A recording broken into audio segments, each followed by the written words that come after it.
Welcome to The Kitchen Table, a conversation about faith, music, and culture. Join Shine.fm's ministry director Brian McIntyre Utter and his son Jake around the table for this week's chat. Welcome to The Kitchen Table. We're so glad you're with us this week. My name is Brian, and Jake is not here this week. He's actually, his band is performing at a youth camp in Indiana this week, so I have some special guests in the studio with me, and I'll be introducing them shortly. But I want to tell you a little bit about The Kitchen Table and the reason that this whole program exists. Jake, who is going to be a junior in college this fall, was going off to college, and we wanted to figure out a way to continue having faith conversations. I think it's vitally important, probably the most important job of a parent is to disciple their own children, and so that's important to have faith conversations. And we wanted to, one, encourage you to have these same conversations with your family, your kids, but at the same time also an ability for us to continue having faith conversations even though he's off to college. So he's not here this week. I'll explain a little bit about how we do the show. We start out with what we call our faith conversation. It's a topic about a faith question perhaps, and we discuss that for a little while and just to kind of dive into that question. Then we move into a segment where we celebrate music. We're both music people. We love music, and we call that Music Matters, and we bring songs. And so my guests hopefully have brought songs with them today. They're all thumbs up, good. And then our final segment, we do a thing called Culture Shock, where we look at someone in culture, could be a celebrity or it could be just your average Joe Schmo, as Jake likes to say, and we tell you what they're doing and how they're making a difference in culture. And so we got a good one coming up a little bit later today. We're super excited to have guests in the studio with me today, and I'll just start over here and work myself around, okay? To my left, perhaps you're right listening at home, is Bailey. Bailey? Hi, I'm so excited to be here. Glad that you're here as well. And then in the middle over here, we have Michaela. Hello. And then finally, last but not least, certainly, the last shall be first. Remember that, Shimada. I'll never forget. All right, Shimada is with us as well. And so you probably, if you're a listener of Shine.fm, you hear Bailey and Michaela and Shimada in the evenings or overnights. And of course, you're all students here at the university. Yes. First, I want to start off when it comes to faith conversations. What kind of faith conversations did you have with your parents growing up? I grew up in a Catholic home, very Catholic, like that. I was a cradle Catholic, so we always would have. That's a thing. So we would always have awesome conversations, and I was like that really annoying girl in Sunday school that had to ask like a zillion questions. So I would always ask questions, and then I would ask my parents all these questions, and they're like, "I'm sorry, Bailey, but like we're gonna have to work through this together." So it was a really great atmosphere of like me consistently asking questions. So not only growing my own faith, but also growing with my parents, because they're also like, wait a minute, that is a good question. Yeah. Oh, that's good. That's cool. All right, Michaela, what about you?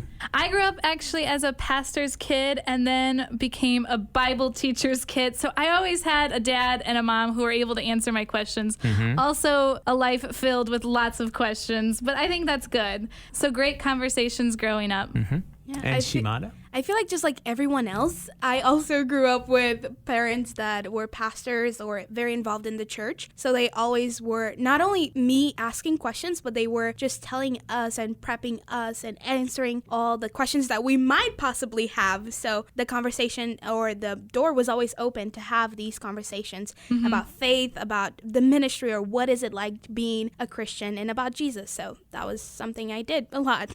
Okay, so our faith conversation for today, this is actually a topic that you all picked. Mm-hmm. Yes. Wanted to specifically talk about this, which are the 5 love languages, or the different ways that we love others. Yeah. Mm-hmm. And we receive love too. Yeah. Absolutely. So why did you pick this topic first off? I think we were all talking about it for a while, and I think the way you love others is so important, and it's really like the foundation of like a relationship. And when you don't know how other people receive love, right, that can cause so much, not conflict, but it's tension, because everyone is expecting to receive love in different ways. So I think we just wanted to talk about that and shed some light on it. Yeah, okay. And this topic is very interesting because it's not only for one age group, but there's different types of love in the same category that different ages experience it in different ways. Right. So this is a topic that is good for the whole family too, yeah, to maybe discuss and find out whose love language is whose. Okay, yeah. Because we of course receive love in different ways.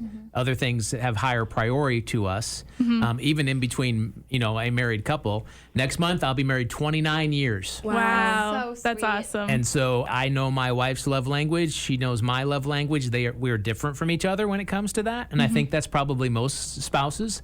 Of course, the 5 love languages is something that Dr. Gary Chapman came out with. I think the book came out in like 94, if I'm thinking correctly. Before I was born. Yeah, there you go. All of you, thank you. Yes. See, this is the issue when you work with college students. You're reminded every day how old you actually are. You know, of course, he's been a marriage counselor now way more than 30 years. And so he came up with these 5 basic love languages. If you've not read his book or had an opportunity to attend a seminar with him or with someone else who's using this, teaching it. But these are 5 ways to express love emotionally. Which we talk about emotional intelligence as being a key to success. This is a huge part of a successful relationship as well, is this the way to express your love emotionally. The first one is words of affirmation. Yes. So encouraging people, I appreciate you, all these different ways that you can just speak love into people. Another one is acts of service. This is actually where I fall. Oh. Okay. I love acts of service. It's just the way I am. So doing something nice, actions speak louder than words kind of thing, you know, doing something nice for someone else, right? Receiving gifts. I could care less if I receive a gift. I don't need anything. If you give me a tool, I'm happy, but you know, I don't actually need something. Right. Want some things? Sure. Need something? Not necessarily. But some people love gifts, and they can be small gifts. They can be the gift of flowers. So my wife has an uncle who gives roses the day that they were married. If it's like the 26th, I'm not sure it is. So the 26th of every month, Oh, wow. That's so cute. she gets That's flowers. great. That's Because nice. her love language is receiving gifts.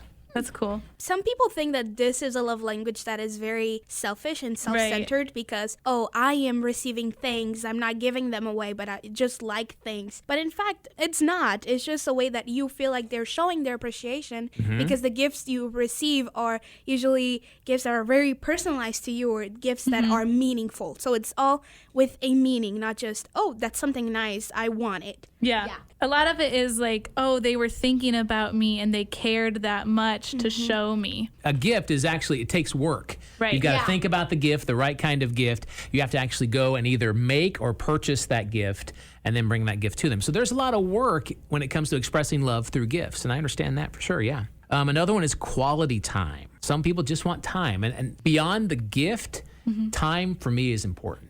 Yeah. I would rather be with family than to receive gifts at Christmas. Yeah. That's more important to me, especially now with COVID. You can't be with family, right? And then physical touch. The emotional power of the physical touch. We've sort of learned through COVID-19, because let's face it, we can't hug each other when we want to hug people. And that's been very difficult for many people not to be able to do that. I went on my father's birthday, I went to visit him, and we didn't go in the house. We sat across from each other on the porch and had lunch together, but I was not able to give him a hug because, you know, he's older and has compromised immune system, and so you've got to be safe. That physical touch, the expressing the emotion of the physical touch, is something that we're really learning now how important that is. Yeah. And that's my number one, is like, it's my number one by like two times all the other ones. And so I've really been struggling right now, like not even also being on college campus, because when you see someone at school, everyone hugs everyone here at Olivet. Like Yeah. It doesn't matter, you're just always hugging people. So I'm always like, yay! And like my bucket's getting so full.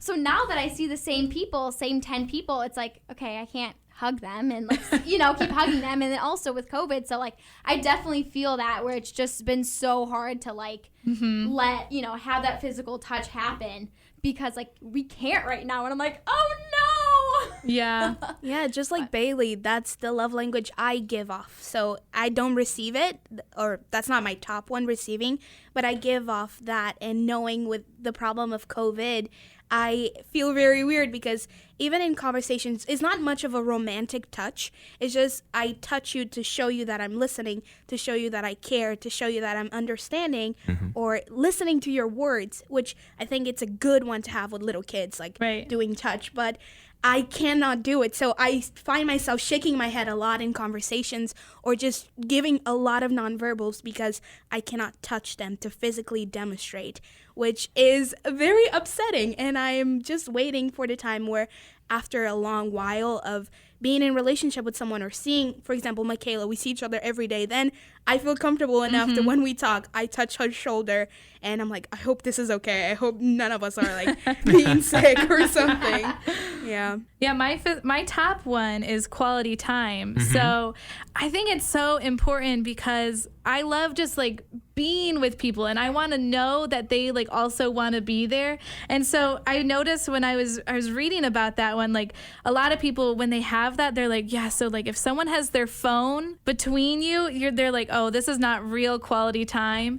And I noticed that for myself, like I don't really like watching movies with people because like even though some might think, oh, that's quality time, to me that's just like, no, we're just sitting there in silence. Like I would want to, sit there, talk to you, get to know you better, that's for me my top. So you're like the coffee kind of person that wants to have the coffee together and have those conversations. So go on hikes, anything where there's no distractions, basically. Right. Yes. Oh, that's nice. Yeah.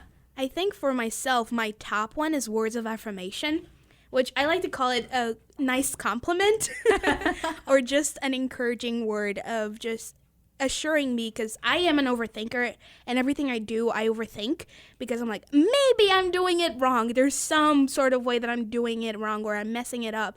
And when I hear words of affirmation, words of like encouraging me and saying, hey, no, this is okay, or you look nice today, or nice job, you did that very well, it makes me feel good and it makes me feel loved. And most importantly, it assures me that I'm doing a good job, that I'm on the right track, or that I'm doing things that are good. And for again, young kids, which is weird that I'm talking about young kids because I'm not that young, but that is something that is stressed a lot because if you grew up listening to words of affirmation, then you become a better adult. And growing up, that's not something that I listened to a lot. My family was very loving, but now that I started college, I noticed that I really crave that words of affirmation. I really crave that.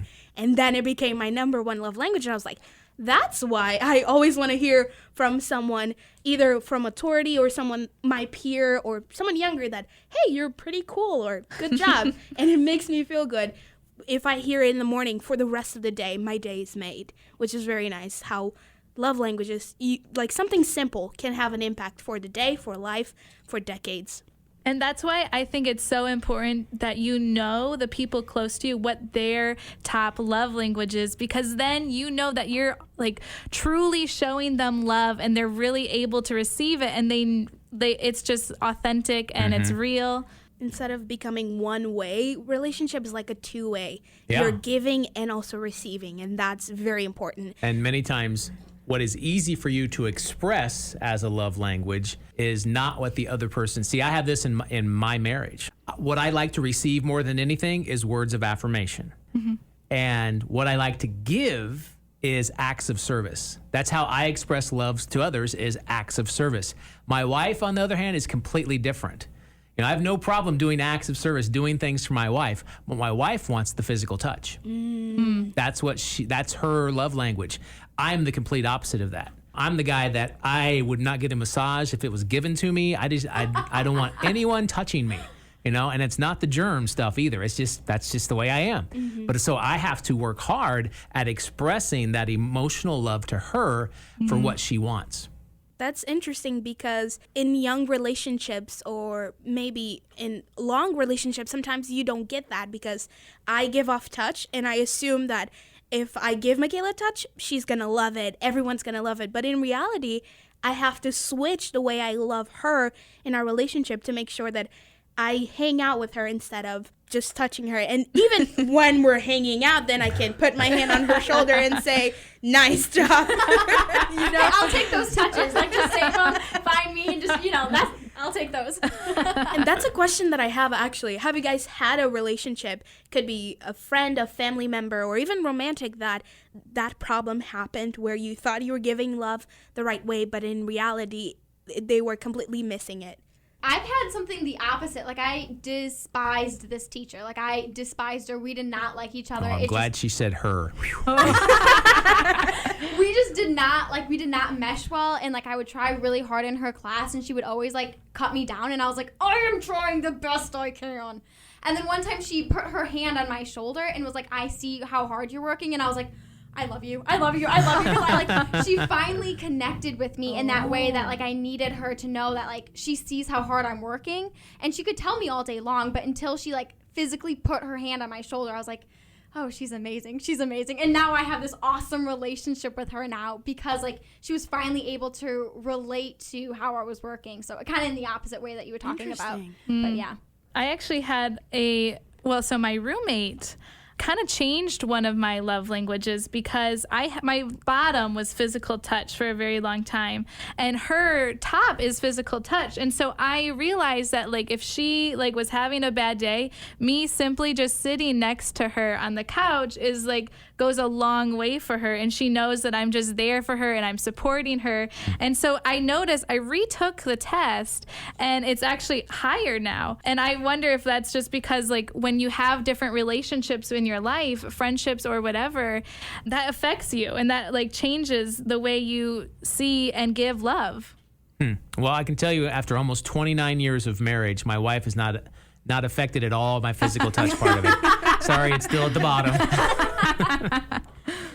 Interesting. I feel like as you grow old, or as you learn more about yourself, then you learn more about how best you receive and give, which is why it changes a lot. When I took it when I was very young, because I always loved the love languages, I was gift receiving. I loved receiving gifts because I thought it was so cool that someone got me something. And now it's words of affirmation. So it changed, but because I learned more about myself and I grew up and said, I would rather listen to something than to someone to give me, because why? What am I going to do with a gift? What was with words, they're in my brain forever. And I'm like, yes, I love this. You know, it's interesting. Definitely. So let me give you this thought. I want your feedback on this. Love is something that each person builds on their own, depending on the collection of their individual experiences. Can you repeat that Sure. one time? Love is something that each person builds on their own, depending on the collection of their individual experiences.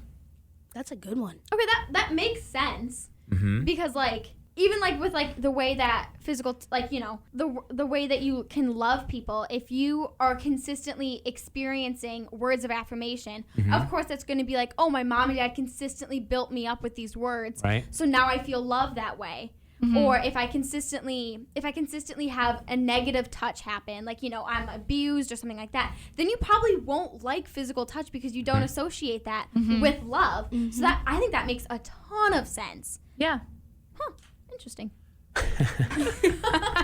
That's interesting, Bailey, because not only it's something that if you grew up and you're experiencing it, but it's a lot of how you process it and how you're just going through this mental process of saying, I feel good after that happened, then that's maybe how I receive love, or I didn't feel as good, or that left a bad impression, then I don't want it. So it's more about how you personally process things. That's what I think, that processing things personally, like, we're together, we're processing together, but having that alone time of just going through your day or going through actions or things that have happened and then putting them in categories. I have a professor that likes to talk about just grouping and labeling. So you group and label the things you like and you dislike, and then you form your love. Yeah, that's cool. Yeah.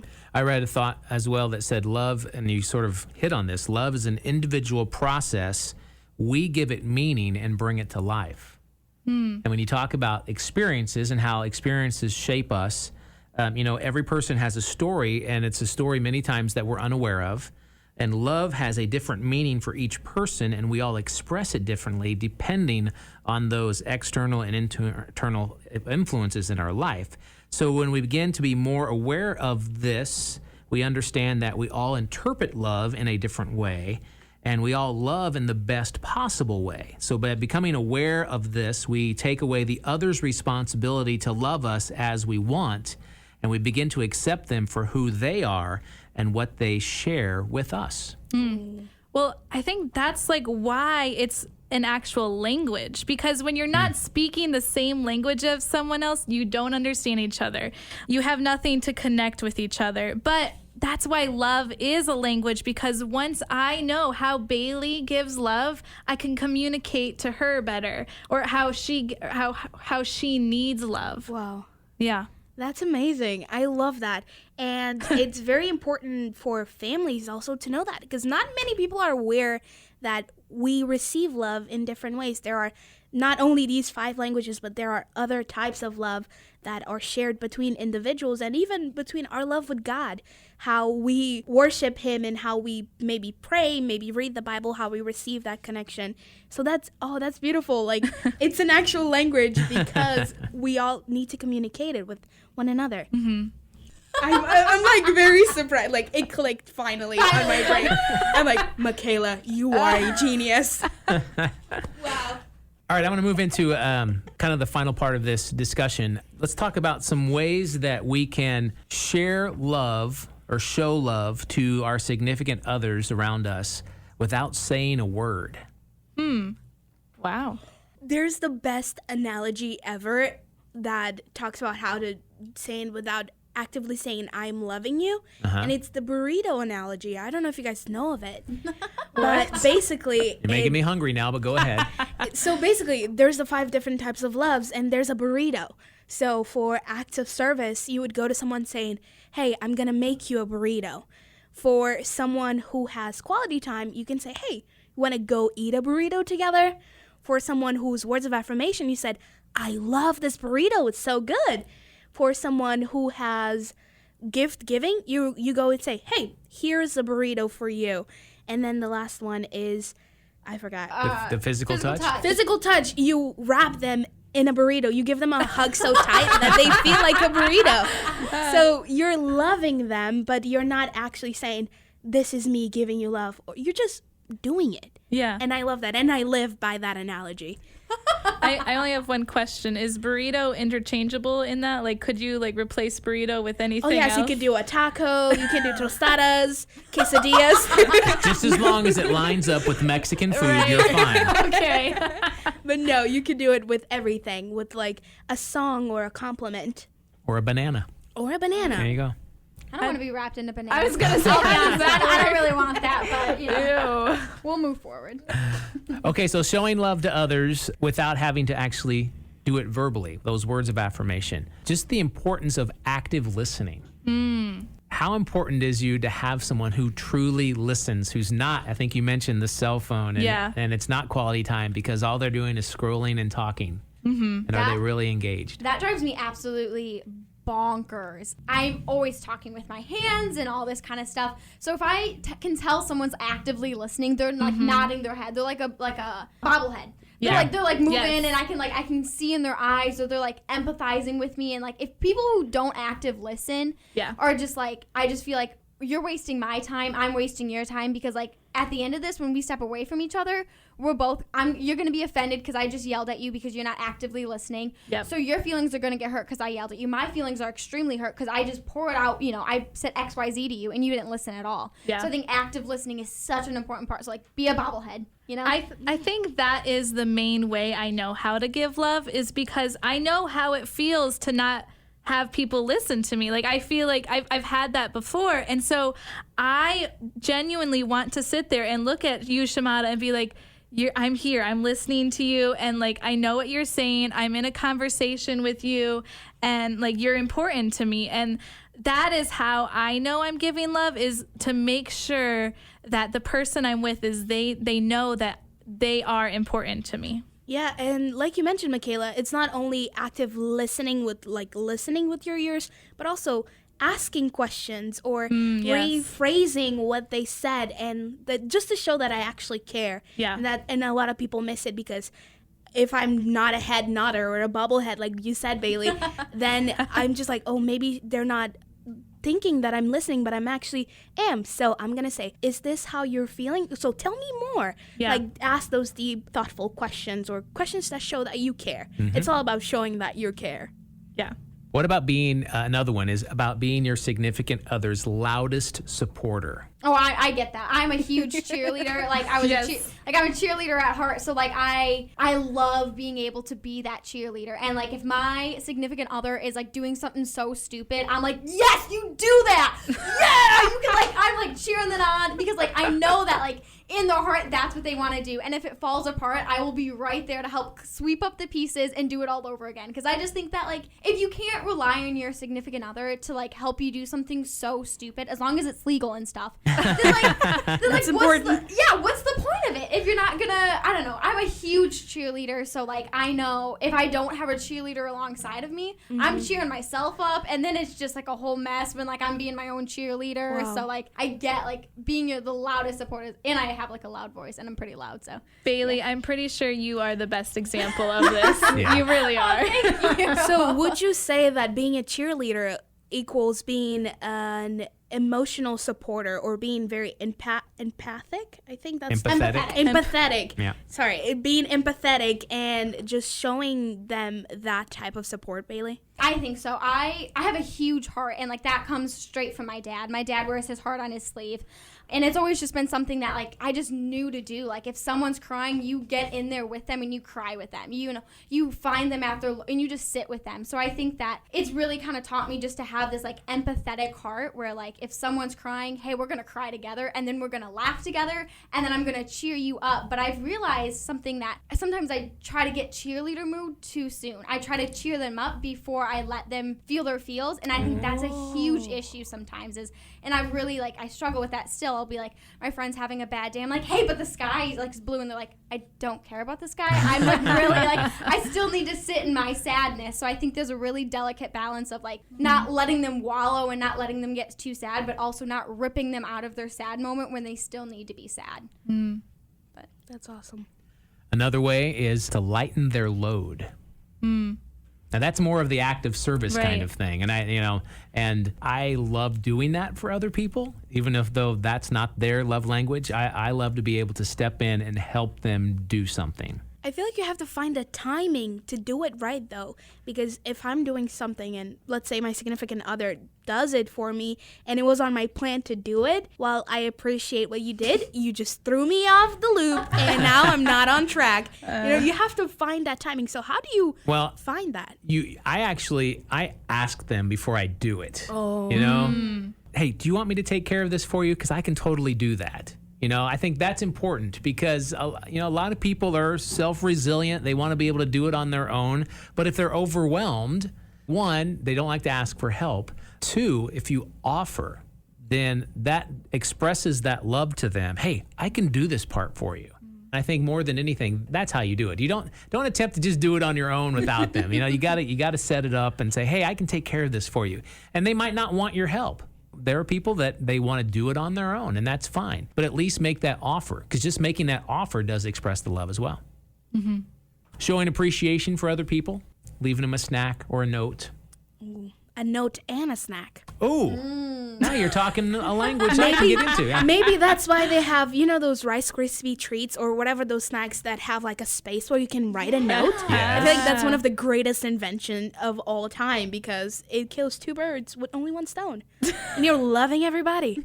Yeah, and that's food true. never goes bad. Food is true, yeah. They say that the way to a man's heart is through his stomach. So there you go.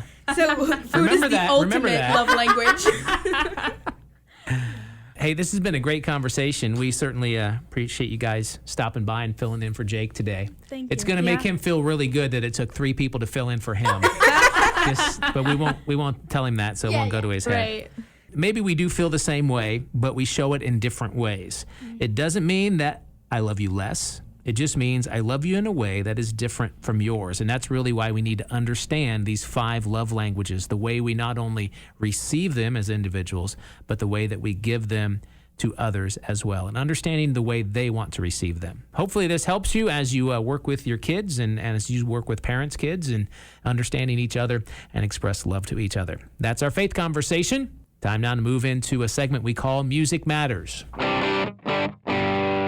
In Music Matters, we celebrate music. We celebrate generational differences of music. Maybe it's a new song that I typically bring, or it's a song that has been speaking to Jake.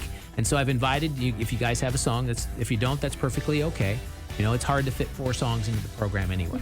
We're going to start with a new one today. We have a brand new song. It was actually written last year. It's interesting that a lot of artists in Christian music have written these songs last year and how they are totally speaking to the time we're living in now. Do you think God was in on that? Yes. Well, the Newsboys have a new song, and it's called Love One Another. So I'm going to play a little clip of the Newsboys explaining the song, and then we'll hear some of Love One Another from the Newsboys.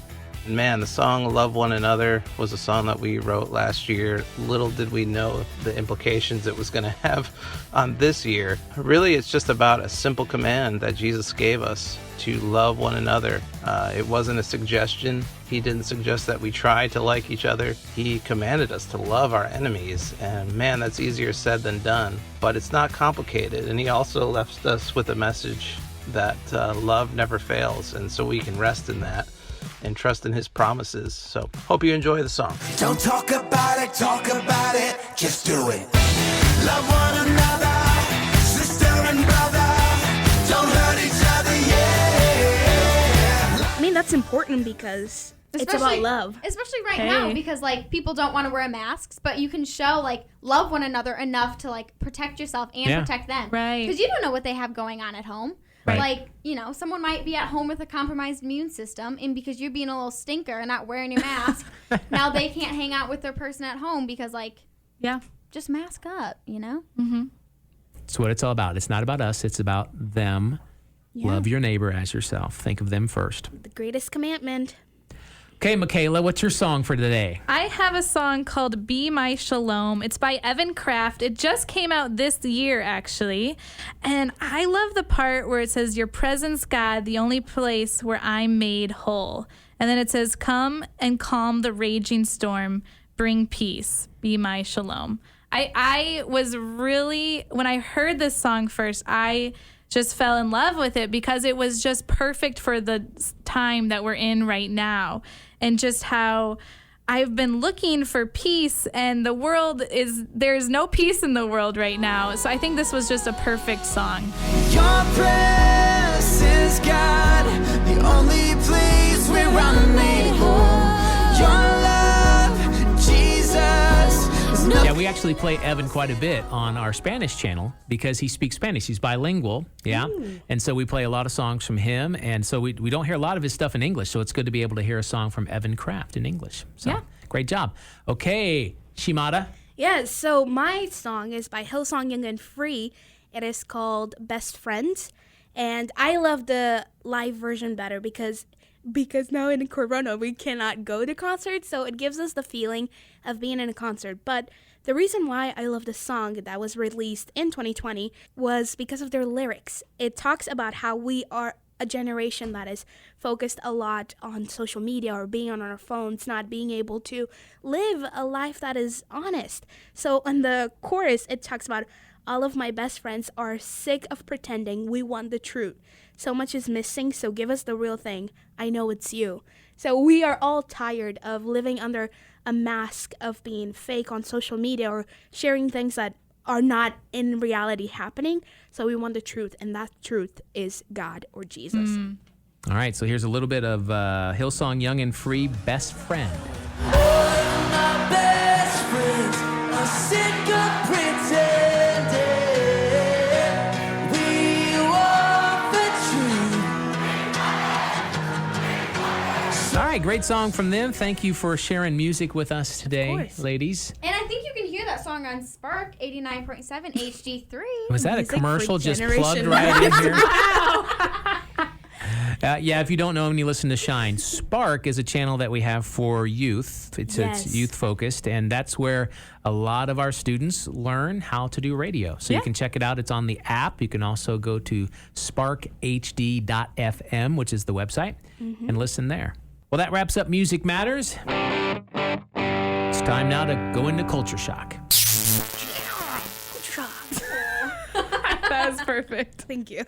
Culture Shock, we celebrate someone making a difference in our culture. A lot of times it can be a celebrity, someone who's known, maybe a newscaster, even a sports figure or an actor, or it can be just someone that we found this great story of someone making a difference. Well, it just so happens that the guy I have today, people know him. You guys have probably grown up watching him perhaps on television. Alex Trebek. Ooh, who is that? Is Okay. there a show or something Really? that he has Really? on? Really? Sorry. I feel like a generational gap. Who- Okay. Do you know the game show Jeopardy? Yes. Okay. Oh, that Alex. Okay. Okay, makes sense now. You should have led with that. Okay. Yes. Yeah, we're there now. We're on your track. I just felt like I was 87 years old right at that moment. You always begin with Jeopardy, and then we know who it is. Then we know. Okay, Just sing well. the song. You didn't even need to say. Did you know that Alex has cancer? Yes. He has prostate cancer. He's going through treatment. No, I'm sorry. It's not. It's pancreatic cancer. And that's a tough one. That's one that's very difficult to overcome. In the midst of all the cancer treatment that's going on, him and his wife are giving back. They're making a difference. They have given over $500,000 recently to 2 shelters, homeless shelters in Los Angeles. He says, I feel it is incumbent upon us to start putting back into the system to help those who are less fortunate, because when you do that, you help unify the community, the society. Wow. Him and his wife, I mean, they've been going through a lot of stuff with this, and yet he's giving back to these centers. The goal of one of the centers, it's called a bridge home, because it bridges people. And that's, people that are homeless are there because of a circumstance, and there are all kinds of wide circumstances as to why they're homeless. And so this place called the Bridge Home, what it does is it bridges the gap between homelessness and that new life. And it's teaching them perhaps they had issues with drugs, and that's the reason they're homeless. It's helping them overcome those situations and addictions, and so it's helping them. He said that the goal of a bridge home is very simple: to put a bridge home shelter in every one of Los Angeles' 15 council districts and deliver the services they need to save lives now. The funds that Alex and his wife gave opened up the 15th in North Hollywood. Wow. So they were able to do that. And it's interesting, he talked a little bit about his cancer treatment and what's going on there. He says, I've got a couple million people out there praying for me. He said, I told my doctors this has to be more than just chemo, and they agreed it could very well be an important part of the whole cancer treatment, is the prayers of others. That's amazing. Yeah.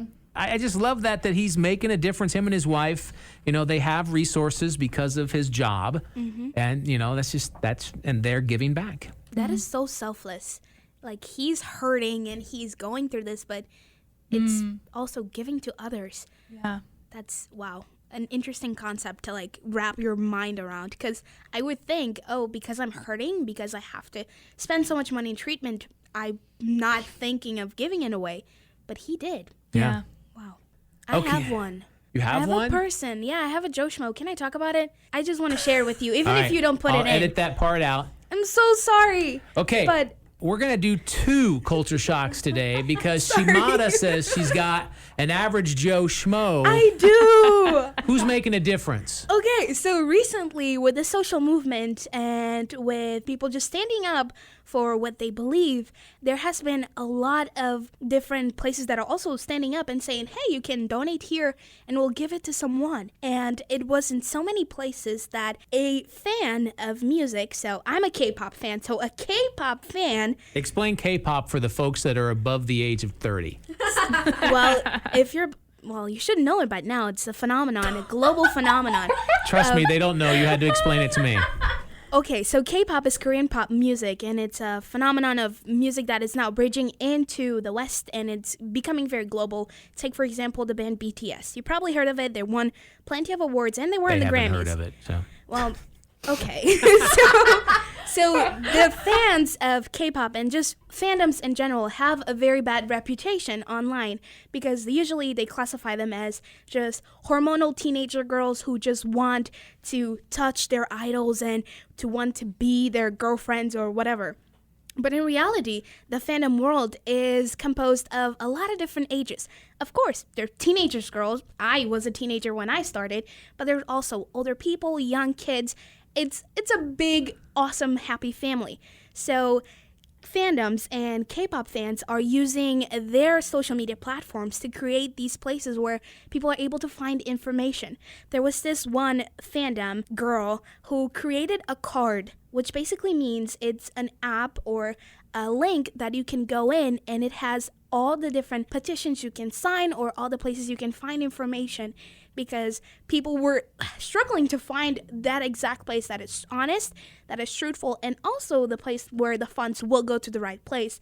So this fan took time off her day to compile all the different links and put them in one card, and now it's being shared all over social media by artists, by famous people, even politicians are also sharing that card made by one fan. Cool. And that was a culture shock because no one expected a fan to take time out of loving their favorite singers and idols to do something for everyone. Isn't it cool how you can use your knowledge? Because I didn't understand about half of what she was talking about there with cards and fandoms, but she understood apparently and figured out a way to make a difference with it. Yes. I love that. That's awesome. That is what Culture Shock is all about. Yeah.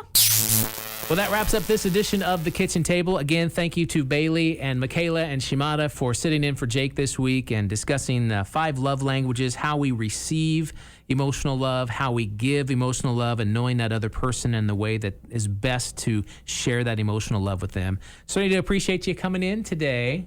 It was so much fun. It was a blast. You can call us in any time. Okay, I'll take you up on that. Perfect. Forget Jake. It's us now. Oh, wow. That was bold. Too bold. Ouch. I hope he Ouch. doesn't listen to this episode.